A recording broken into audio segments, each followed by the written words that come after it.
Buenos días, buenas tardes o buenas noches, dependiendo del momento del día en el que estén viendo ustedes este trabajo. Aquí este es un PowerPoint en el cual vamos a avanzar un poquito sobre algunos aspectos de la unidad 6 de la materia de Derecho Tributario. Ustedes saben que el material bibliográfico básico de la materia es el manual del doctor Villegas, que está como un link agregado al aula virtual en la pestaña de bibliografía, con lo cual ustedes pueden acceder a eso fácilmente. Esto es una aproximación a los conceptos, con lo cual claramente tienen que profundizarlos después con la bibliografía y todo el material adicional que también está en el aula. Esta unidad habla sobre otros tributos, que son las tasas y contribuciones. En la unidad 5 ya hemos visto eh, a los impuestos, que es la especie más característica, y ahora vamos a analizar las tasas y las contribuciones. Para ello vamos a partir del concepto del derecho tributario, que es, ya lo hemos visto, un concepto por supuesto muy simple para introducirnos. El derecho tributario es un conjunto de normas jurídicas que regula los tributos en sus diferentes aspectos. Esta sería una definición de derecho tributario kelseniana, tomando como conjunto de normas, ¿no es cierto? Y después seguimos con tributos, que es una prestación pecuniaria que el Estado exige en ejercicio de su poder de imperio y en virtud de ley para cubrir los gastos que demanda la satisfacción de las necesidades públicas. Esto es lo que venimos viendo, ¿no es cierto? Toda prestación patrimonial obligatoria, que es habitualmente pecuniaria, que está establecida por la ley, que está a cargo de personas físicas o jurídicas, que se encuentra en los supuestos de hecho que la propia ley determine, y que va dirigido a la satisfacción de los fines del Estado y los restantes entes públicos eh, encomendados. Pero ¿qué podemos decir? Podemos decir que los tributos significan un ataque a la propiedad privada, un avasallamiento del Estado respecto de los ciudadanos. Bueno, todo lo contrario. En realidad, si bien la mayor parte de los ingresos son obtenidos recurriendo al patrimonio de los particulares, que deben contribuir de manera obligatoria, la propiedad privada solo puede ser garantizada por el Estado si cuenta con los recursos tributarios para mantenerla. Entonces, en realidad, uno debiera interpretarlo de otra manera. Si es aplicado razonablemente y cumpliendo con todos los principios o los límites, tanto materiales como formales, de los tributos, en realidad los tributos, más que un ataque a la garantía a la propiedad privada, serían la única forma de garantizar el ejercicio de ese derecho. Entonces, cuando analizamos en la unidad anterior la caracterización jurídica, lo vamos a repetir un poco porque son las caracterizaciones que se repiten en todas las especies de tributos, eh, que son prestaciones en dinero que el Estado exige en virtud de su poder de imperio y en virtud de ley para cumplir los gastos que demanda la satisfacción de las necesidades públicas. Entonces, el primer elemento para caracterizar sería que es una prestación pecuniaria. Entonces ya hemos visto en su momento qué pasa si es una prestación pecuniaria. Debe ser sí o sí en dinero.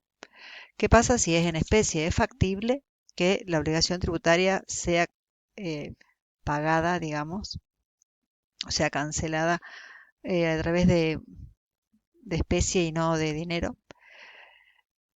Y en este caso hemos visto que esto puede hacerse de manera excepcional en determinadas circunstancias. Eh, ¿Por qué? Porque esto recibe muchas críticas, como que la economía del trueque es incompatible con las deudas tributarias, que se puede prestar a una aplicación discrecional o arbitraria, porque realmente no se podría extender ilimitadamente sin riesgo de provocar un quiebre de las finanzas estatales. No podría ser todo en especie, no habría liquidez. Y vimos también que Villegas lo considera admisible en determinadas situaciones, que esté expresamente autorizado por la ley, que sean situaciones excepcionales. que los bienes entregados sean absolutamente necesarios para el Estado en ese momento y que la evaluación efectuada, perdón, y que la evaluación sea efectuada por organismos especializados o peritos y que coincida con los precios del mercado, ¿no? La segunda característica es que está exigida por el Estado en virtud de su poder de imperio. Y acá llegamos a lo que es el concepto de poder tributario como la facultad o posibilidad jurídica del Estado de exigir contribuciones con respecto a las personas que están sometidas a su soberanía. La prestación tributaria se exige así mediante la coacción y esta se manifiesta especialmente en la prescindencia de la voluntad del obligado, o sea, no se toma en cuenta en cuanto a la creación del tributo. Es así que el Estado ejerce este poder tributario con la potestad tributaria, que es una facultad de dictar normas jurídicas creadoras de los tributos. Entonces acá encontramos un concepto que es abstracto, cuando estamos hablando de esta posibilidad de exigir las contribuciones, y la segunda es concreta porque ya estamos hablando de la ejecución de esa facultad, ¿no es cierto? Y a través del dictado de la norma.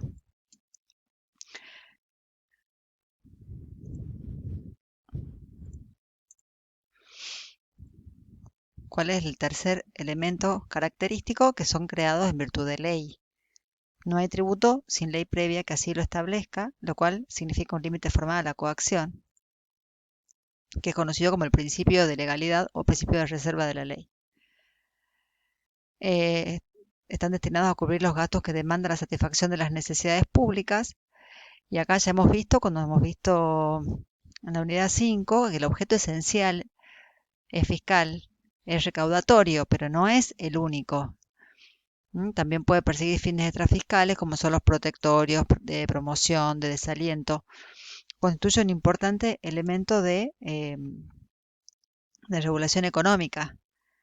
Pero el objetivo extrafiscal no constituye la esencia jurídica del Instituto del Tributo, sino la utilización para objetivos económicos sociales de una herramienta como de intervencionismo. Entonces el poder impositivo tiene ante todo a proveer de recursos al tesoro público, pero constituye además un valioso instrumento de regulación económica.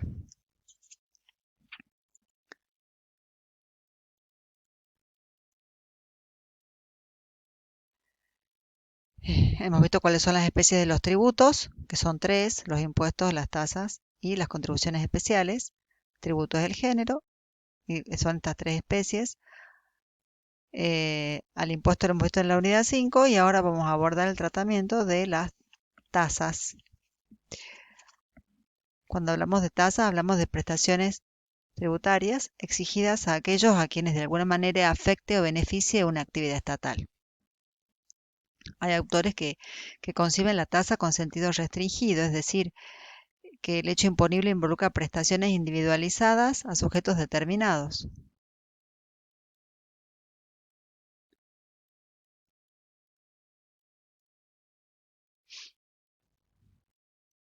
Así, para Harach, la tasa es un tributo caracterizado por la prestación de un servicio público individualizado hacia el sujeto pasivo. Sin embargo, hay otros autores que tienen un criterio más amplio y comprenden dentro del instituto no solo a las actividades estatales singularizadas en contribuyentes concretos, sino también aquellas en las que prevalece el servicio que es útil a la gente en general, ¿no? Los servicios que se conocen como uti universi. Giuliani von Rusch lo define como la prestación pecuniaria exigida compulsivamente por el Estado, en virtud de ley, para la realización de una actividad que afecta especialmente al obligado.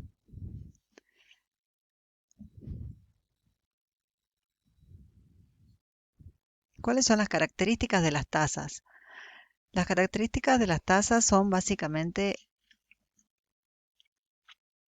clasificables en distintos conceptos. En primer lugar, vamos a hablar de lo que es la naturaleza jurídica. Después vamos a ver el principio de legalidad, aunque parezca una obviedad, porque ya hemos visto que es implícito, después estamos hablando que es un tributo y hemos visto que el principio de legalidad, el principio de reserva de la ley es esencial al tributo en general y lo es a la tasa en particular.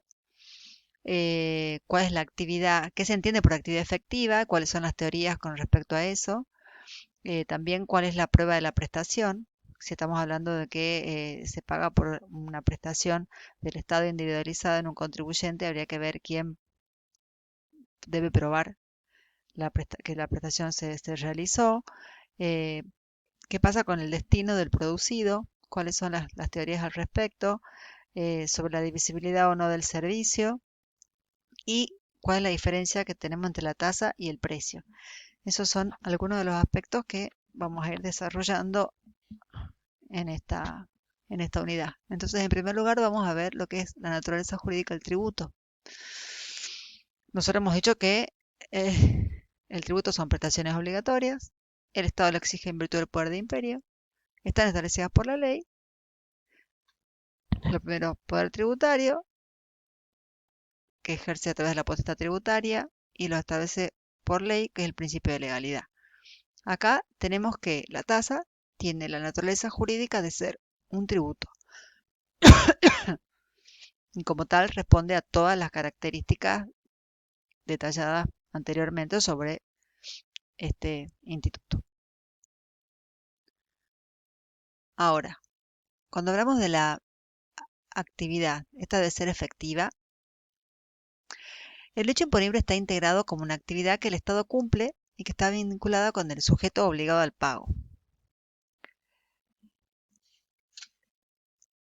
La actuación estatal vinculante es el elemento caracterizador más importante del instituto.